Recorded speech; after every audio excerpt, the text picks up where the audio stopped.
The International Conference Center in Abuja, Nigeria, stood as a gleaming fortress of ambition, its marble floors polished to a mirror-like sheen that reflected the morning sun's golden rays. The vast hall, adorned with towering banners proclaiming unity through prosperity and African Renaissance, buzzed with the restless energy of delegates from 23 African nations. Their voices wove a vibrant tapestry of French, English, Arabic, Swahili, Yoruba, and dozens of local dialects, each conversation a thread in the complex fabric of African diplomacy. At the heart of this controlled chaos stood President Tokunboh, Nigeria's indomitable titan at 67, adjusting his gold-trimmed agbada with the practiced ease of a man who had ruled for over 2 decades. His broad shoulders carried the weight of Nigeria's oil wealth, its 200 million citizens, and a political cunning that had weathered coups, economic crises, and international sanctions. His laugh-loud theatrical and razor-sharp had long been a weapon, disarming critics and asserting dominance across West Africa. Camera crews from CNN International, BBC Africa, Al Jazeera, France 24, and local outlets like Channels TV positioned their lenses with precision, their operators sensing the potential for a historic moment. Social media teams, fingers poised over keyboards, prepared to livestream every word to millions of Africans hungry for political drama. Their hashtags #AfricanUnity, #ABUJA summitally trending. Beneath the surface of this grand spectacle, however, simmered a tension as palpable as a gathering storm. Old rivalries between regional powers and emerging nations, unspoken grievances about economic disparities, and a growing frustration with decades of unfulfilled promises charged the air. Could a single moment shatter the status quo? Into this charged atmosphere walked Ibrahim Traoré, Burkina Faso's 34-year-old president, a figure so unassuming he seemed to defy the grandeur around him. His simple brown suit, impeccably tailored, yet deliberately understated, stood in stark contrast to the designer outfits and traditional royal garments of his peers. No elaborate entourage trailed him, only to modest security officers, keeping a respectful distance. He carried no notes, no briefcase, no tablet, just an unshakable calm that radiated quiet authority. Whispers erupted as he entered. "That really him?" murmured the Ghanaian foreign minister to his aide, adjusting his glasses. "He looks younger in person," noted a South African journalist, her fingers flying across her phone. "My son is older than this man," chuckled Chad's elderly president, though his tone carried more curiosity than mockery. Traoré found his seat in the third row, relegated to the emerging leaders section by diplomatic protocol, far from the front row VIPs reserved for Nigeria, South Africa, Egypt, and Kenya. If the placement stung, his expression revealed nothing. His posture was that of a man utterly at ease, hands folded, eyes fixed on the stage. The hall's energy shifted, a subtle current of intrigue electrifying the crowd. Why did this young leader, barely known outside Burkina Faso, command such fascination? Was he a fleeting curiosity or a force about to upend the continent's power dynamics? The answer lay in the fire behind his eyes, a fire that promised to ignite a revolution. The summit's opening unfolded with predictable pageantry, a carefully choreographed display of African unity. A children's choir, dressed in vibrant prints, sang the African Union anthem in Swahili, their voices soaring through the hall's acoustic perfection, stirring hearts even among the most jaded delegates. Religious leaders, Christian, Muslim, and traditional, offered prayers, each meticulously timed to respect a continent's diverse faiths, their words a plea for harmony in a region scarred by division. Economic ministers followed their PowerPoint slides flashing optimistic projections, trade partnerships to boost GDP by 5%, infrastructure projects to connect rural communities, Pan-African initiatives to rival global powers. Delegates nodded politely, their attention split between the presentations and their phones, where notifications pinged with news of domestic crises and global markets. But the real drama loomed, as tangible as the heat rising from Abuja Street's President Tokunboh took the podium, his presence commanding instant silence. "Distinguished colleagues, esteemed friends, fellow architects of Africa's destiny," he began, his voice a booming cadence honed by thousands of speeches delivered across decades. He painted Nigeria as the continent's giant, its oil reserves a lifeline, its population a powerhouse, its influence a beacon of stability. The delegates clapped, their applause respectful but restrained, their minds already anticipating the keynote's crescendo. Tokunboh warmed to his theme, his theatrical flair sharpening as he spoke of leadership's sacred weight. Leadership, he declared, pausing for effect, is not a hobby for the restless young. It demands decades of preparation, years of patient learning, the institutional memory only time can forge. His eyes flicked toward Traoré, seated in the third row, a subtle jab that didn't escape the camera operators zooming in for a split screen. Shot the hall stirred, sensing a provocation. Adito Combo, emboldened by the restless energy in the room, veered off script, his tone turning conversational yet laced with venom. I watched the news, he said, chuckling, and see these young leaders with their bold proclamations of revolution and change. I think, where were you when we built these institutions? Where were you when we negotiated the compromises that created the stability you now enjoy? The laughter that followed was scattered, some delegates amused, others uneasy, sensing the speech's dangerous turn. Aditokumbo pressed further, his voice now a velvet glove hiding a fist. Leadership is not a social media campaign, my young colleagues. It's not viral videos or revolutionary slogans. It requires patience, wisdom, and maturity. The cameras swiveled to Traoré, whose hands remained folded, his expression unchanged, his gaze locked on the podium. Aditokumbo's smile widened, sensing his moment. Take our young friend from Burkina Faso, he said, his tone dripping with condescension. Captain Traoré, or should I say President Traoré. The air quotes were unmistakable, the laughter nervous but audible. How does one prepare for leadership? Through military coups. Instagram posts about sovereignty. The hall froze, every delegate sensing a diplomatic line crossed. Aditokumbo leaned into the microphone, his eyes boring into Traoré. I wonder, do you comprehend the delicate nature of the institutions you now control? The question hung like a guillotine, the room silent except for the hum of cameras. Would Traoré crumble under this public humiliation, broadcast live to millions? Or would he rise to meet the challenge, turning the hunter into the hunted? Africa held its breath, waiting for the young leader's response. Ibrahim Traoré stood, his movement so deliberate it seemed to still the world around him. The hall's murmurs fell silent as he walked to the podium, each step radiating an authority no protocol could suppress.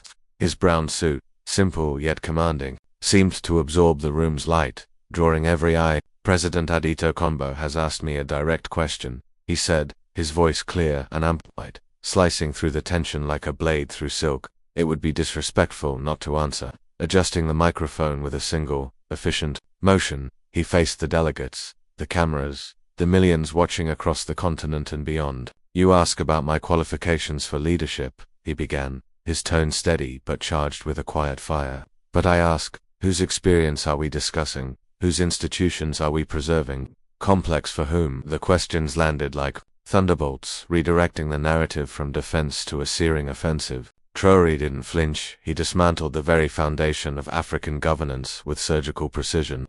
Some systems were never designed to serve our people, he declared, his words a blazing indictment of decades of failure. Some experiences of accepting injustice as inevitable disqualify leaders from serving. He invoked history's rebels. Patrice Lumumba, challenging colonial exploitation at 35. Thomas Sankara, transforming Burkina Faso at 33. Nelson Mandela, founding the ANC Youth League at 26. These men were called too young, too radical, too inexperienced, he said, his voice rising with unshakable conviction. Yet history judges them not by their age but by their commitment to justice. The hall was silent, delegates transfixed, as he turned his gaze to Aditokumbo. You govern Nigeria, the poverty capital of the world, where 80% of goods are imported, where young people risk death crossing the Sahara because they see no future. What qualifies you to lead? The words were a manifesto, a call to arms that shook the room to its core. Traoré's eyes swept the audience, his voice now a beacon of hope. How long should any leader remain in power if their people suffer? How many decades of experience justify ignoring preventable diseases, unemployment, despair?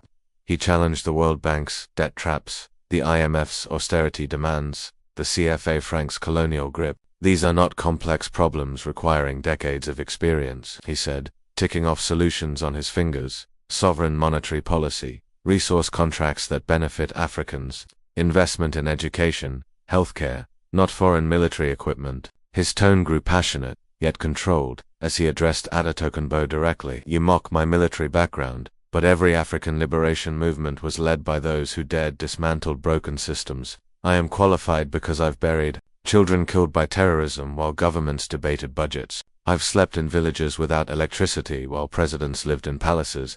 I've listened to mothers risking death to flee poverty. The cameras zoomed in, capturing every word, every gesture, as Traoré spoke to the continent. Leadership is not about maintaining power, it's about delivering results. Could one speech rewrite Africa's story? Traoré was proving it could, his words igniting a fire that would burn far beyond the hall's marble walls, awakening a generation to demand more. The applause that erupted was raw, unscripted, a tidal wave of awe, unease, and exhilaration sweeping the hall. Added Kimbo sat rigid as once confident smirk, replaced by a tight-lipped mask of barely contained fury, his hands gripping his chair as if anchoring himself against the storm. Traoré's words had turned the summit upside down, transforming a moment meant to humiliate him into a platform for a bold new vision of African leadership. As he stepped from the podium, delegates swarmed him, young staff, snapping selfies, their faces alight with admiration. Older leaders, initially skeptical, now seeking his ear, their respect palpable. A Kenyan diplomat whispered to his aide, "This man speaks what we've all thought but never dared say." A Moroccan journalist typed furiously, her tweet reading, "Traoré just redefined leadership, Africa is listening." Adetokunbo, meanwhile, faced a chilling isolation. Allies who once laughed at his jibes now spoke in hushed tones, their meetings rescheduled, their glances avoiding his. Within hours, the exchange exploded online. #Traoré Speaks trended across Twitter, TikTok, Instagram, and WhatsApp, shared by millions of Africans hungry for change. A Lagos student tweeted, "Finally, someone said it, our leaders must answer for poverty." A Nairobi entrepreneur posted, "This is leadership, not excuses." Nigerian youth, emboldened, shared damning statistics: 80% of goods imported, 133 million citizens in extreme poverty, millions fleeing for Europe. CNN ran a segment titled, "New Generation Challenges Old Guard." BBC dubbed it the Abuja Moment. Al Jazeera hosted debates on African governance. Nigerian officials scrambled, dismissing Traoré's simplistic populism. But their defenses only fueled the fire. Civil society groups issued statements. Traoré has voiced what millions feel, our leaders must deliver results, not rhetoric. Young Nigerian politicians broke ranks, echoing his call for reform, while opposition parties wove his critique into their campaigns. Students screened the video in packed university halls, their cheers drowning out government censorship attempts. In Accra Market, women shared the clip via WhatsApp, discussing Nigeria's struggles as their own. In Addis Ababa, youth organized watch parties, dissecting Traoré's words. The summit's remaining days paled in comparison. This 20-minute exchange had stolen the narrative, its ripples felt from Dakar to Dar es Salaam. Was this the end of the old guard's reign? The digital uprising grew, with hashtags like #AfricaRising, no more excuses, and Dimha Truro Doctrine amplifying his message. International media dissected the clash, while ordinary Africans, farmers in Kenya, teachers in Ghana, youth in Senegal saw their struggles reflected in his words. The hall in Abuja had become a crucible, forging a new conversation about leadership, accountability, and hope that refused to fade. The Abuja moment was no fleeting clash, it was a spark that ignited a continent's soul. A seismic shift in how Africans viewed power and possibility. Traoré's speech inspired a generation, with university students forming discussion groups to analyze his call for sovereignty, young professionals launching campaigns to highlight Africa's wealth-poverty paradox, and political science programs across the continent seeing a surge in applications. In Burkina Faso, Traoré's reforms gained momentum, with policies prioritizing local resource control and education investments cited as models. Across Africa, leaders emboldened by his example began questioning aid dependency, renegotiating mining contracts to favor local ownership, and debating monetary sovereignty. With the CFA franc facing unprecedented scrutiny in Francophone nations. In Nigeria, Adetokunbo's influence waned, his speeches grew defensive, his once theatrical style subdued, as he faced relentless questions about poverty and emigration. Regional dominance slipped, as smaller nations, inspired by Traoré's boldness, demanded fairer terms in ECOWAS meetings. International investors paused deals with Nigeria, wary of growing unrest, while young Nigerians, inspired by Traoré's words, reconsidered emigration, vowing to stay and fight for a better future. Harvard's Kennedy School invited Traoré to lecture on leadership. Oxford's African Studies Center hosted a symposium on his Traoré doctrine. The Brookings Institution published analyses of its implications, yet not all cheersome leaders decried his populism.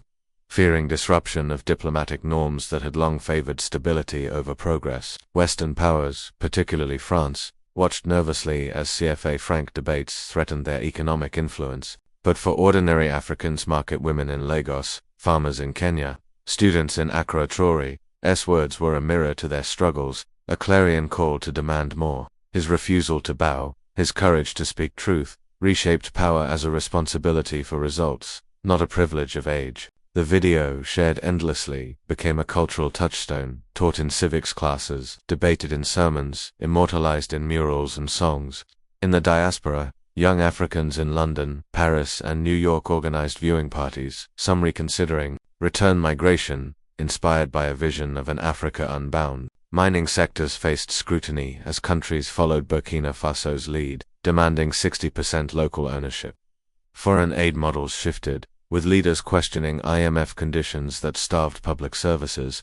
The conversation had changed from whether reform was possible to how swiftly it could happen. Traoré's influence soared, his speeches at global forums echoing his Abuja defiance, while Adetokunbo's stature diminished, his legacy tainted by a moment he'd unleashed. Had one man's courage changed Africa's trajectory? As millions shared his vision, from rural villages to global capitals, the answer was undeniable. Traoré hadn't just answered an insult, he'd awakened a continent, proving that truth, spoken with conviction, could move mountains and inspire a generation to dream of an Africa reborn.